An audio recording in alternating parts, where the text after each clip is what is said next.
Venezuela is Guyana's neighbor to the west, but relations between these two countries have not always been neighborly. You may be aware that Venezuela has been disputing the border it shares with Guyana, but did you know that an arbitration tribunal settled that dispute in 1899? In fact, Britain, Guyana's colonial mother, and Venezuela had agreed that the award on the marking out of the border between the two countries was final and perfect. That is until 1962, when Venezuela claimed that the 1899 arbitral award was null and void. Things quickly became controversial between the two countries following Venezuela's contention. Venezuela's claim has since grown. Our Spanish-speaking neighbor is claiming two-thirds of Guyana and its marine space, and that claim has escalated over the years, with various shows of aggression and harassment. However, Guyana has remained mature throughout the controversy and has been working amicably with the United Nations to bring resolution to this controversy, which is more than 50 years old. This week, we take a look at the history of the Guyana-Venezuela border controversy, where we are in terms of resolving that controversy, and here in Guyana, the government is seeking to raise awareness among its citizens on the controversy and Guyana's position on it. I am Sinika Thorne, and this is Guyana 411. Stay tuned.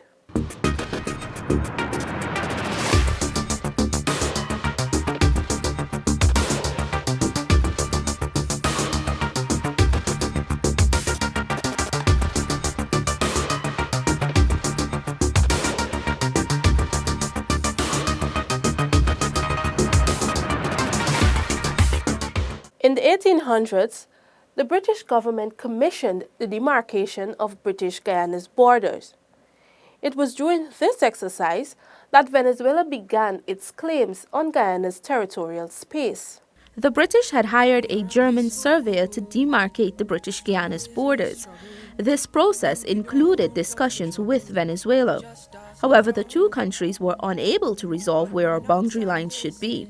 It was eventually decided to settle the matter by arbitration, as Minister of Foreign Affairs Carl Greenidge explains. In 1899, Britain and the government of Venezuela signed as accepting as final and perfect an arbitral award, which was handed down by an arbitration tribunal that the two countries agreed to establish. They established it at the insistence of the United States, which had in 1895 threatened to go to war with Britain over the establishment of this aid tribunal to resolve the problem. So, no subsequent agreement addresses the question of the border. That is, the border between the two countries was agreed under the arbitration tribunal. And then in 1905, the two sides completed the process of marking out the borders, marking out the boundaries, putting markers and so forth. And since that time, the two countries have not modified those borders. They've signed nothing modifying the borders. They've agreed to no changes in the borders. Venezuela borders Guyana to the west, as you may or may not know. Minister Greenidge once again explains exactly where that boundary line runs. Well, the border with Venezuela can be found if you run your finger along the Atlantic coast of Guyana. Let us say running it from the Essequibo River northwest and going to Puerto Playa, which is a few miles east of the Orinoco River. And at that point, Venezuela's borders meet Guyana. It is, again, a few miles south of Trinidad and Tobago.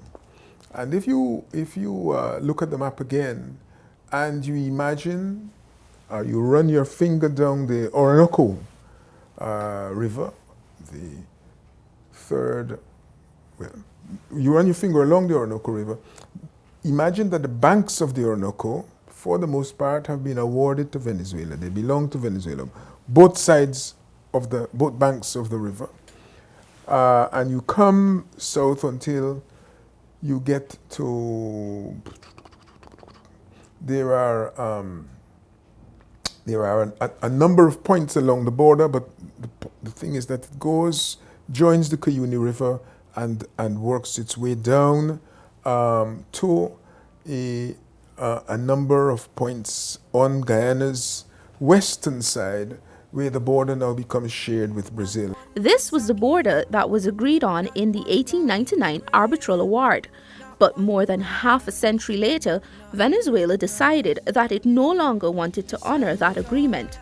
In 1962, at which point Venezuela suddenly claimed that the arbitral award of 1899 was null and void, the issue has become a controversy because Guyana is not claiming any part of Venezuelan territory. Venezuela, although it's seeking to claim parts of Guyana's territory, it is basing it on facts yet to be established. This is how the controversy started. But it has since escalated, with Venezuela claiming more than just Guyana's borders.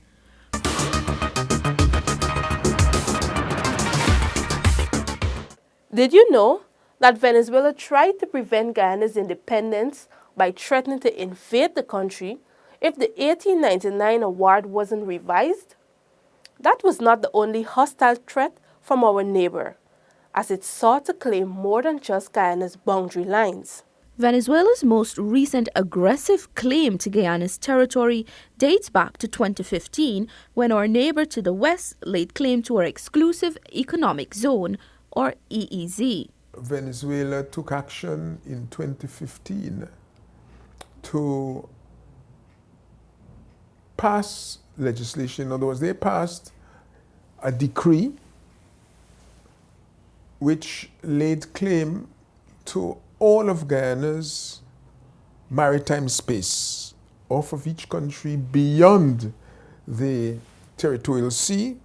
A country is entitled to what, if I might, for want of a better explanation, call a rectangle that runs north-south on our coast from Point de Playa, the quarantine. You would take the middle point of those two borders and run two lines, giving you a rectangle above Guyana, and that rectangle would be 200 miles high, as it were, or long, and that gives you roughly Guyana's exclusive economic zone, over which the laws of Guyana would apply.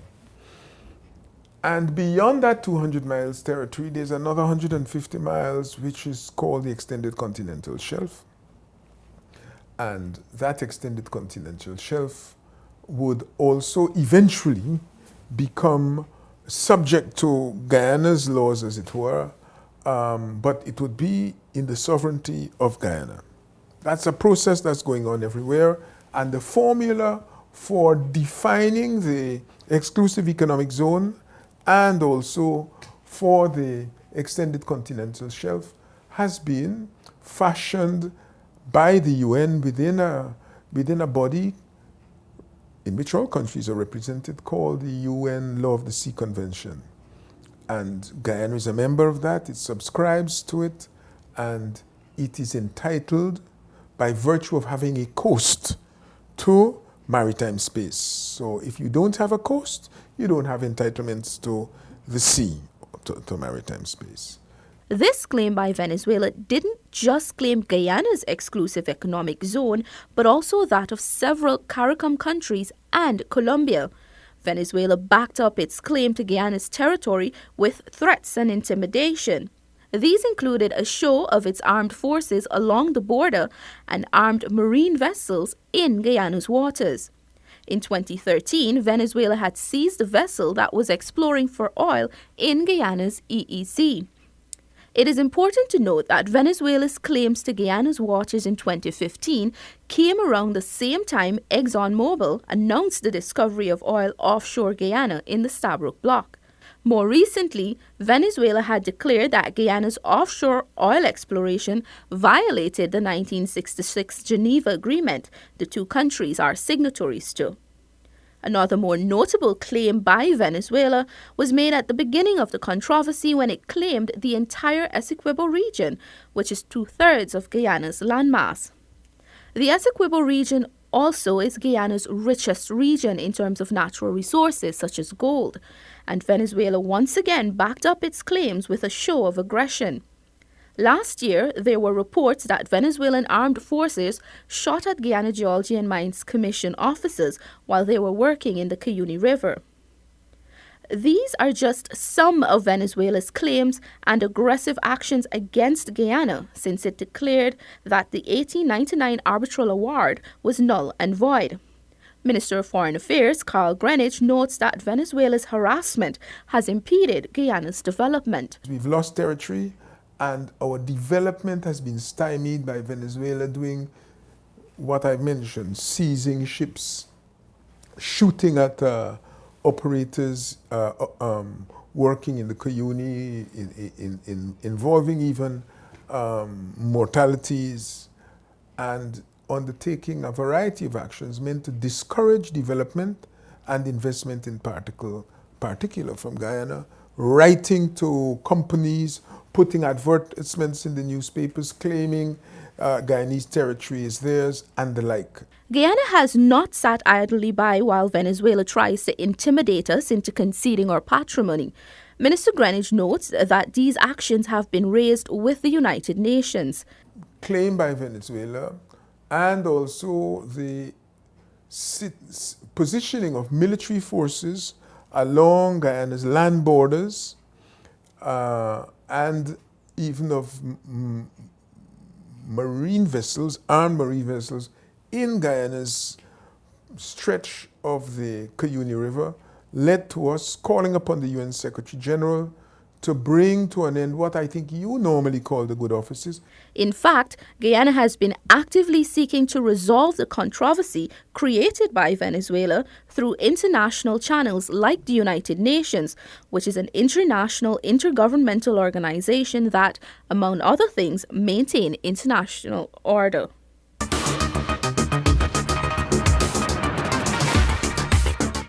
Guyana maintains that the controversy is actually about Venezuela's contention that the 1899 award is not valid and not a territorial controversy, as Venezuela insists. Guyana has also maintained that the most effective way to settle the controversy raised by the neighboring country is to have the International Court of Justice rule on the matter.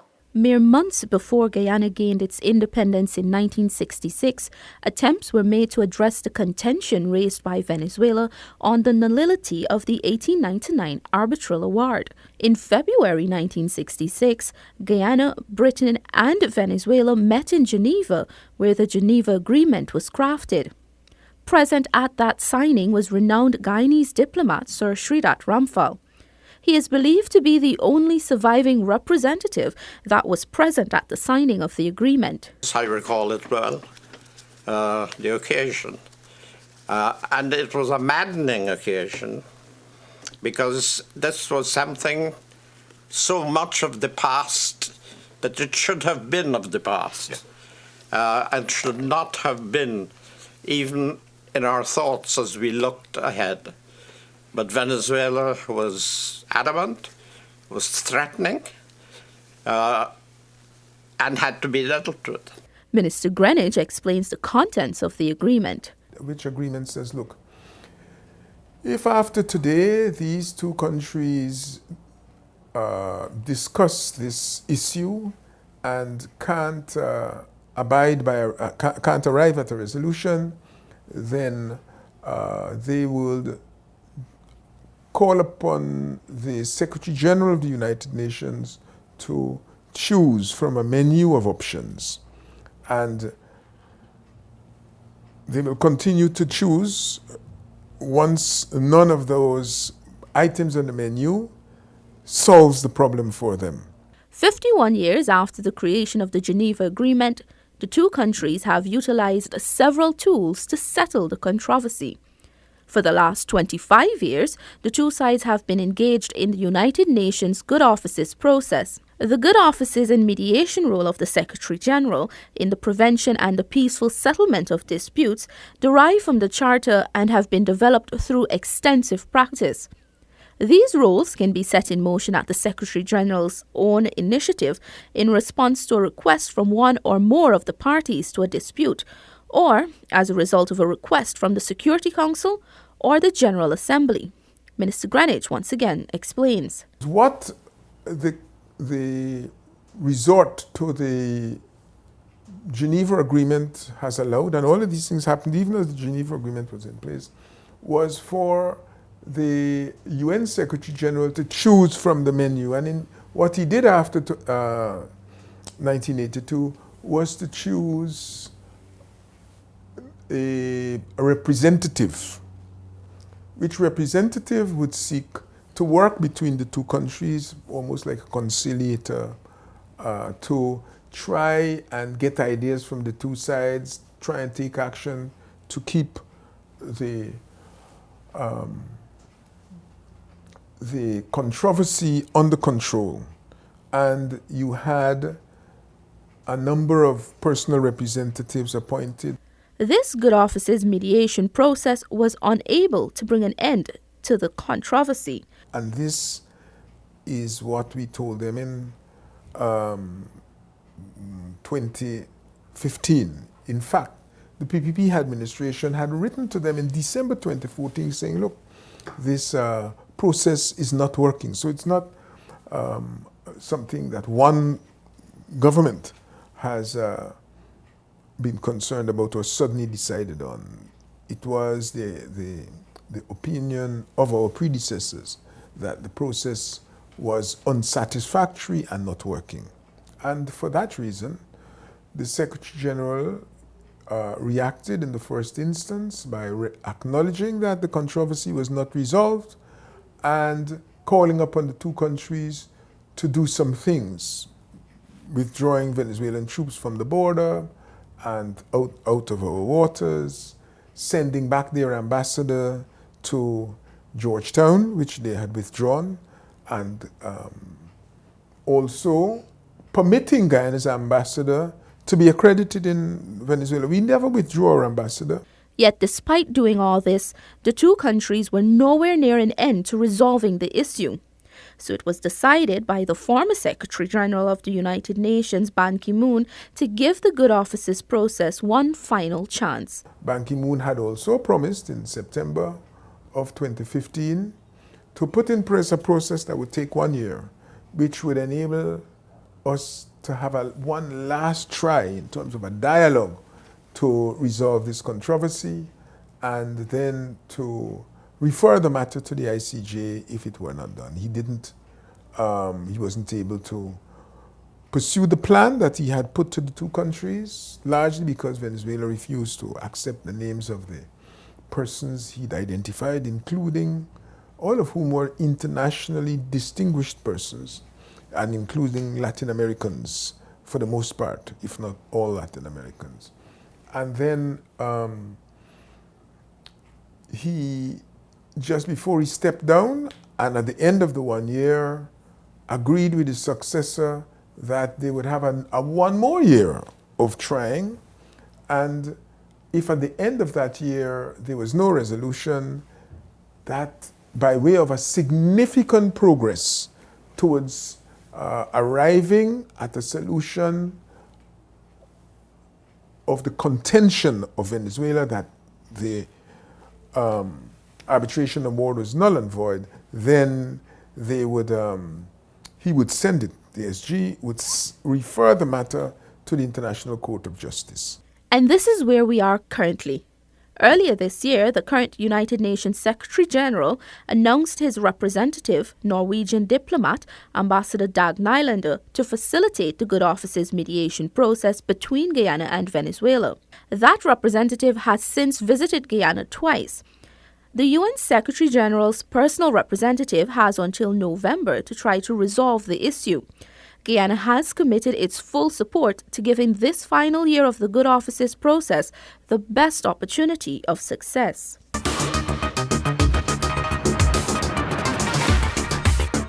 We ain't giving up no mountain, we ain't giving up no tree.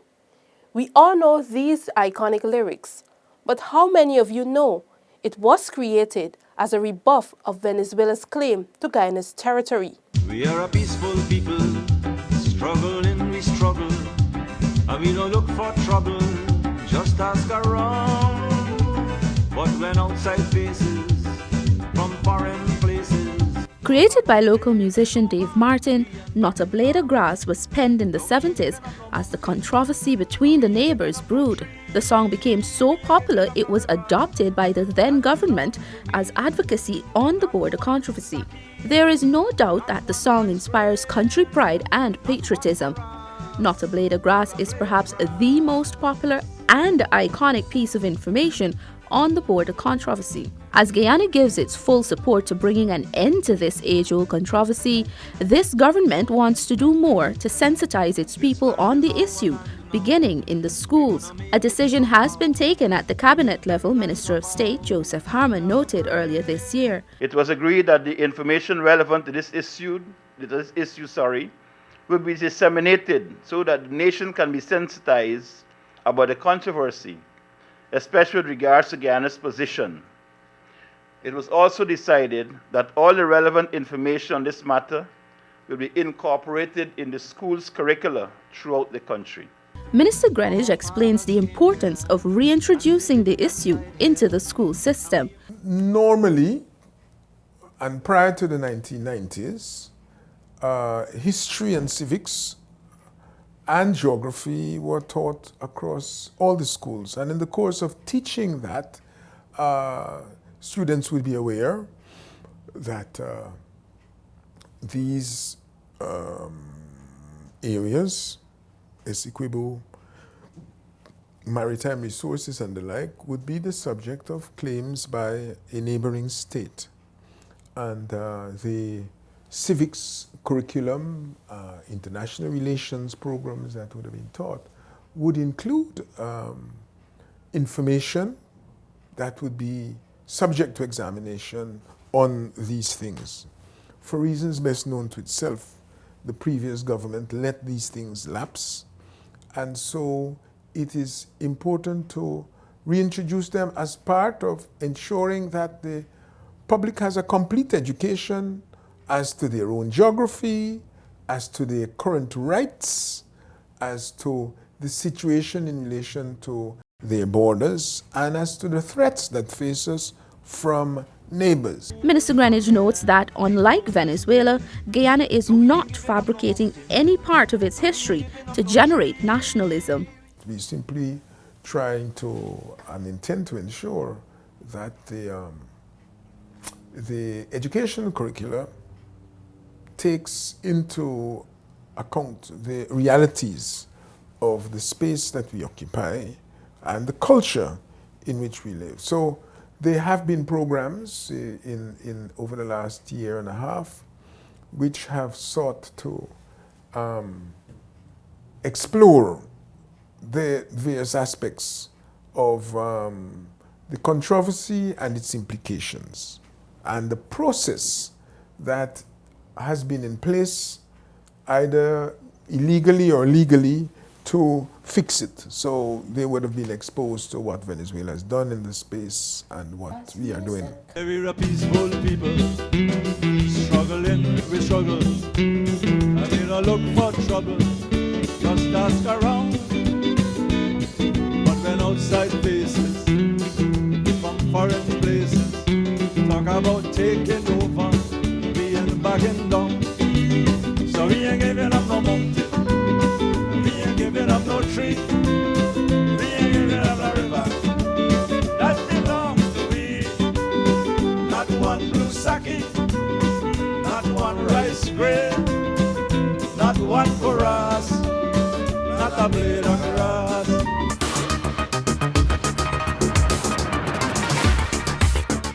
The government has since undertaken to distribute recently published books by Guyanese scholars on the border controversy to schools. There is also continued research on the background of the controversy within the last year and a half, to be aired on the television channels, particularly the Guyana Learning Channel. We have come to the end of another edition of Guyana 411. Do join us next week for another edition. Goodbye.